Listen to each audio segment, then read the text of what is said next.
Hello, I'm Justin, and this is THK Manufacturing of America's series on Japanese language and culture, Ohayou gozaimasu. This is our 6th episode and the second part of a 2-part series on family terms.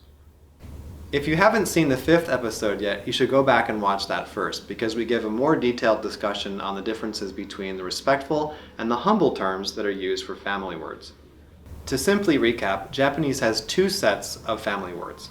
Words from the respectful column will always be used to refer to someone else's family members and can, in certain casual situations, be used to refer to your own family as well. However, in certain formal situations, you should use the words from the humble column to refer to your own family. In practice, if I were to say something about your father, I would use the word otosan.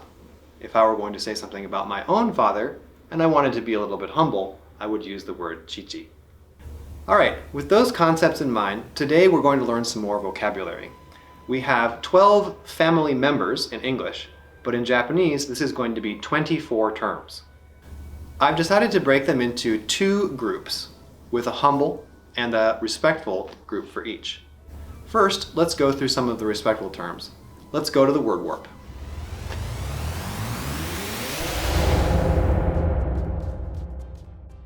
First, the respectful terms.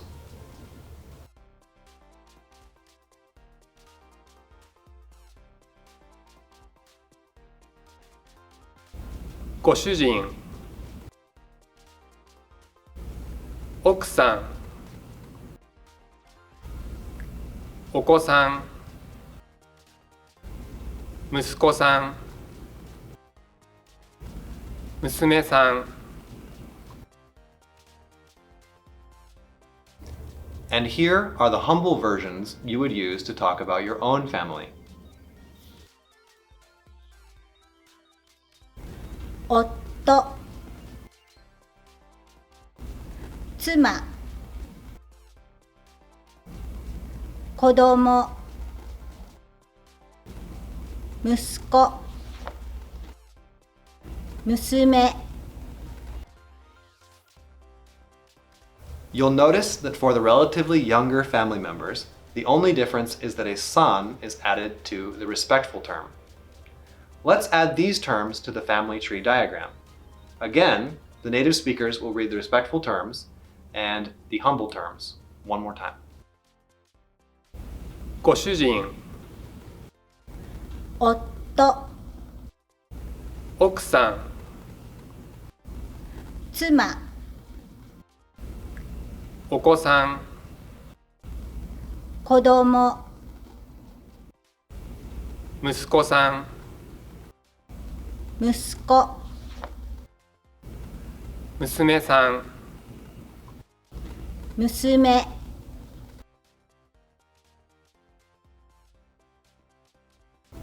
The Okamotos are going to help us give a demonstration of how to use the humble and respectful words.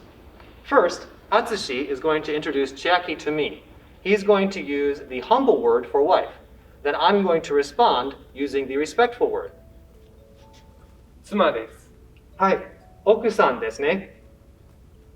Now, Chiaki is going to introduce Atsushi to Alexis. She's going to use the humble word for husband, and Alexis is going to use the respectful word. 夫です。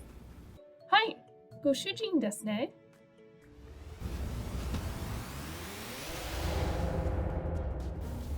And for the especially ambitious people out there, here is another set of words.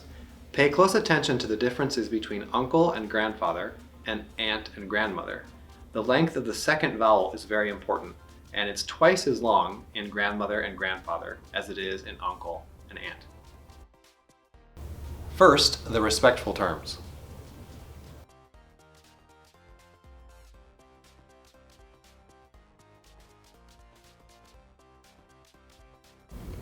おじいさん、おばあさん、おじさん、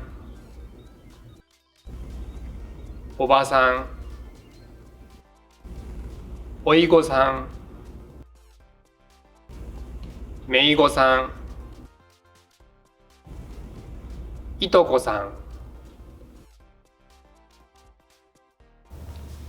Here are the humble terms for the same family members.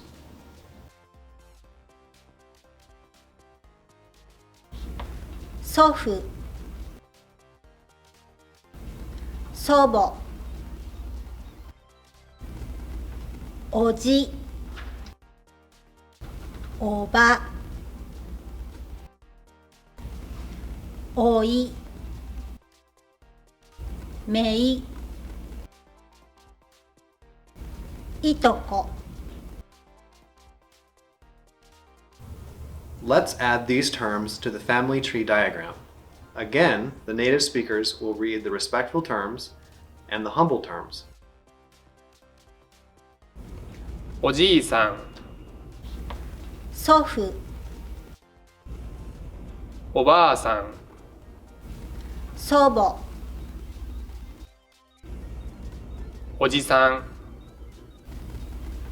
おじ、おばさん、おば、おいごさん、おい、めいごさん、めい、いとこさん。いとこ。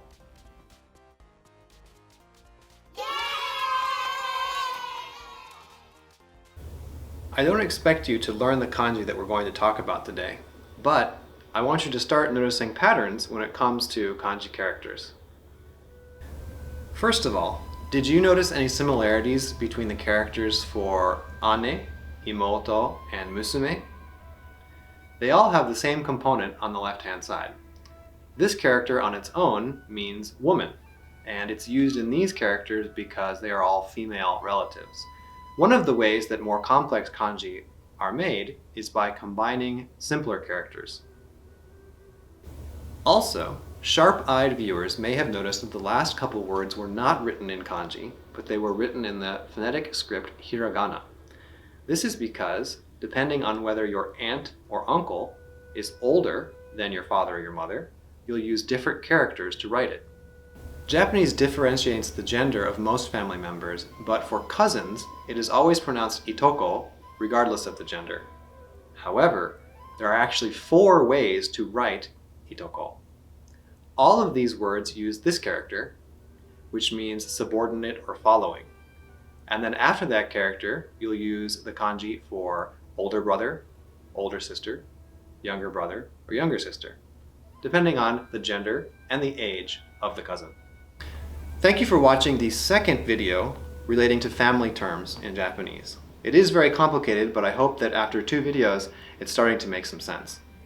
If you enjoyed the video, please push the like button. If you have any questions regarding family words in Japanese or suggestions for other topics you'd like to discuss, please put them in the comments below. And if you haven't subscribed to the channel, please do so. Thanks.